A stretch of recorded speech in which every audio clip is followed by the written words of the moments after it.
గురుగారు మకర రాశి వారికి జూన్ మాసంలో ఎలా ఉండబోతుంది?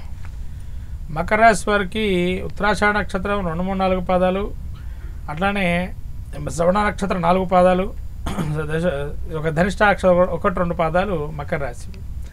మకర రాశికి తృతీయంలో రాహువు, చతుర్థమందు శని, తృతీయంలో శని, ద్వితీయంలో రాహువు, అట్లానే చతుర్థమందు శుక్రుడు, పంచమందు రవి, తదుపరి షష్టమందు బుధుడు, గురుడు, తదుపరి బుధుడు 23వ తారీఖు నుంచి సప్తమ స్థాన సంచారం, అట్లనే అష్టమంలో కుజకేతుడు. ఇటువంటి గ్రహస్థితి చూసినట్టయితే మకర రాశి వారికి ముఖ్యంగా ద్వితీయంలో రాహు ధనం ఉందనే చెప్పుకోవడం వల్ల విపరీత ఖర్చులు వచ్చి పడతాయి మీద.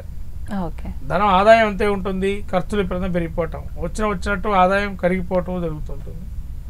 అట్లానే 3లో శని ఉండటం వల్ల కొంత ఆదాయమానం పెరగటము, కొంతవరకు తోబుట్టుల వల్ల కొంత వీళ్ళకి సహాయక సహకారాలు ఎక్కువగా ఉండటము, మంచి ఆలోచనలు రావటము, చిత్తంలో శుక్రుడు వల్ల చాలా మంచి ఆలోచనతో పాటు బంధు ప్రీతిగా ఉండడం, విందు వినోదాలు పాల్గొనటము, మంచి విషయాలకు ఆదరణ పొందటము, వీళ్ళు ఉంటే మంచి ఫలితాలు ఉంటాయని చెప్పి ఆలోచిస్తాం వాళ్ళు కూడా. అట్లనే పంచమంలో రవి ఉండడం వల్ల రాజాదరణ ఎక్కువగా ఉండడము, రాజతుల్య సమానంగా ఉండడము, ఆలోచనల ధోరణి బాగా పెరగటము, ఆరోగ్య విషయంలో కొన్ని జాగ్రత్తలు పాటిస్తూ ముందుకెళ్ళటం జరుగుతుంది. అట్లనే గురుడు షష్టంలో ఉండడం వల్ల కొన్ని ఇబ్బందులు కలిగే అవకాశం ఉంటుంది. కొంత అనారోగ్యము, డయాబెటీస్ కానీ ఓవర్ వెయిట్ పెరగటం కానీ జరిగే అవకాశం ఉంటుంది. ఈ యొక్క బుధుడు షష్టంలో ఉండడం సమయస్ఫూర్తి ఆలోచన చేయటం, తద్వారా కొంతమందికి అడ్వైస్ చేయటం, సమస్య పరిష్కారం చేయటం లాంటివి జరిగే అవకాశం ఉంటుంది.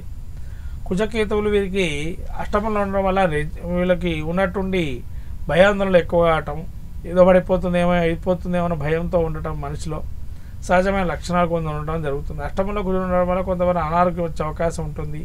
విపరీతంగా బ్లడ్కి సంబంధించి కానీ, తర్వాత మళ్ళీ అవయవాల్లో ముఖ్యంగా కుజుడికి సంబంధించిన అవయవాలు, శ్వాసకోశ నాళాలకు సంబంధించి కానీ ఇబ్బందులు కలిగే అవకాశం ఉంటుంది. జాగ్రత్తగా ఉండడం మంచిది ఈ యొక్క ఆరోగ్యంలో. ఏ దైవారాధన చేసుకుంటే బాగుంటుంది అంటారు? ముఖ్యంగా సుబ్రహ్మణ్య క్షేత్ర దర్శనం చేయడం, సుబ్రహ్మణ్య స్వామికి విభూతి అభిషేకం చేయడం వల్ల మంచి ఫలితాలు ఉంటాయి.